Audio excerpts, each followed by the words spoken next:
Hello friends, today's story is The Gift of the Magi. Written by O. Henry. $1.87. That was all. And 60 cents of it was in pennies. Pennies saved 1 and 2 at a time by bulldozing the grocer and the vegetable man and the butcher until one's cheeks burned with the silent imputation of parsimony that such close dealing implied. 3 times Della counted it. $1.87. And the next day would be Christmas. There was clearly nothing left to do but flop down on the shabby little couch and howl. So Della did it. Which instigates the moral reflection that life is made up of sobs, sniffles, and smiles, with sniffles predominating. While the mistress of the home is gradually subsiding from the first stage to the second, take a look at the home. A furnished flat at $8 per week. It did not exactly beg a description, but it certainly had that word on the lookout for the mendicancy squad. In the vestibule below was a letterbox into which no letter would go, and an electric button from which no mortal finger could coax a ring. Also appertaining thereunto was a card bearing the name Mr. James Deliam Young. The Deliam had been flung to the breeze during a former period of prosperity when its possessor was being paid $30 per week. Now, when the income was shrunk to $20, the letters of Deliam looked blurred, as though they were thinking seriously of contracting to a modest and unassuming D. But whenever Mr. James Deliam Young came home and reached his flat above, he was called Jim and greatly hugged by Mrs. James Deliam Young, already introduced to you as Della.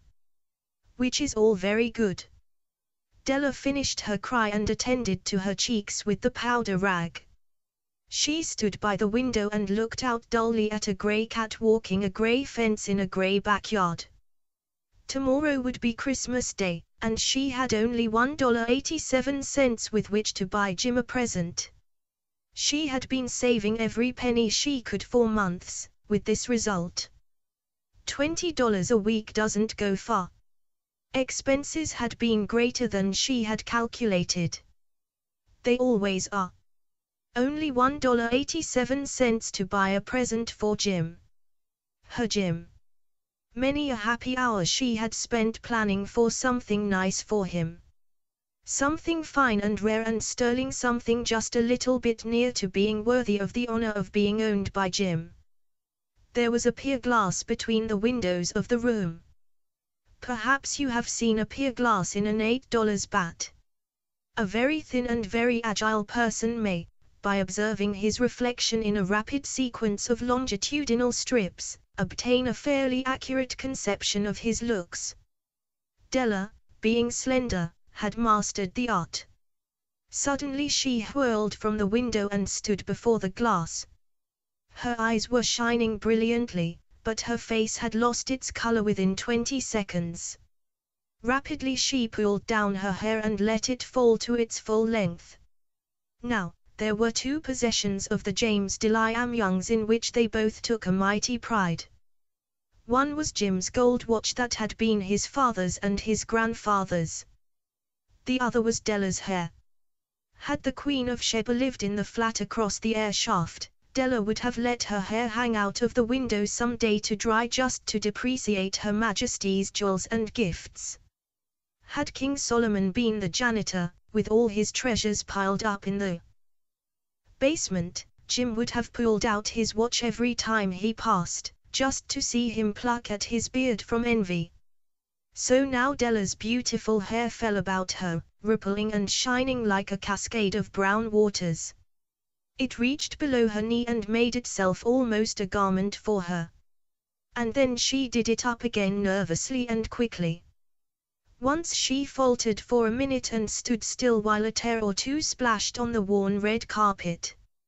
On went her old brown jacket, on went her old brown hat. With a whirl of skirts and with the brilliant sparkle still in her eyes, she cluttered out of the door and down the stairs to the street. Where she stopped the sign read, Madame Sophroy. Hair goods of all kinds. 1-8 up Della ran, and collected herself, panting. Madam, large, too white, chilly, hardly looked the sophroy. Will you buy my hair? Asked Della. I buy hair, said Madam. Take your hat off and let's have a sight at the looks of it. Down rippled the brown cascade.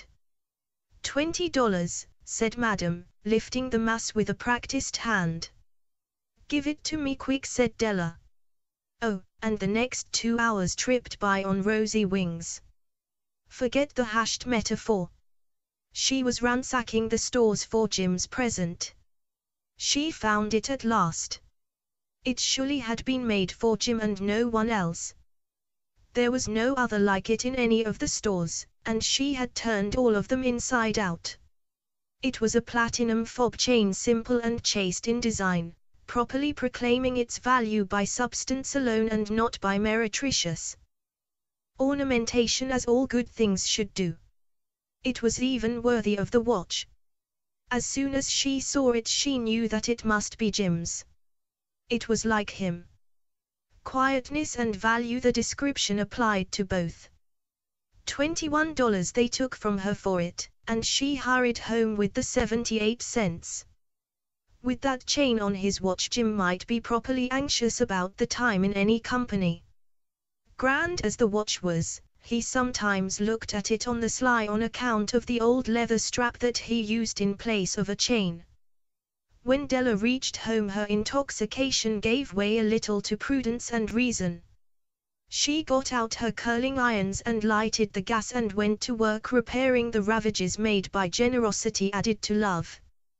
Which is always a tremendous task, dear friends, a mammoth task. Within 40 minutes her head was covered with tiny, close-lying curls that made her look wonderfully like a truant schoolboy.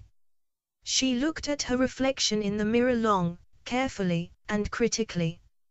If Jim doesn't kill me, she said to herself, before he takes a second look at me, he'll say I look like a Coney Island chorus girl. But what could I do? Oh, what could I do with $1.87? At 7 o'clock the coffee was made and the frying pan was on the back of the stove, hot and ready to cook the chops. Jim was never late. Della doubled the fob chain in her hand and sat on the corner of the table near the door that he always entered. Then she heard his step on the stairway down on the first flight, and she turned white for just a moment. She had a habit of saying little silent prayers about the simplest everyday things, and now she whispered, "Please, God, make him think I am still pretty." The door opened and Jim stepped in and closed it. He looked thin and very serious. Poor fellow, he was only 22 and to be burdened with a family. He needed a new overcoat and he was without gloves. Jim stepped inside the door, as immovable as a setter at the scent of quail. His eyes were fixed upon Della, and there was an expression in them that she could not read, and it terrified her. It was not anger, nor surprise, nor disapproval, nor horror, nor any of the sentiments that she had been prepared for. He simply stared at her fixedly with that peculiar expression on his face. Della wriggled off the table and went for him. "Jim, darling," she cried, "don't look at me that way. I had my hair cut off and sold it because I couldn't have lived through Christmas without giving you a present. It'll grow out again, you won't mind, will you? I just had to do it. My hair grows awfully fast. Say Merry Christmas, Jim, and let's be happy. You don't know what a beautiful, nice gift I've got for you." "You've cut off your hair?" asked Jim, laboriously, as if he had not arrived at that patent fact yet, even after the hardest mental labor. "Cut it off and sold it," said Della. "Don't you like me just as well, anyhow? I'm me without my hair, ain't I?" Jim looked about the room curiously. "You say your hair is gone," he said, with an air almost of idiocy. "You needn't look for it," said Della. "It's sold, I tell you, sold and gone, too. It's Christmas Eve, boy. Be good to me, for it went for you.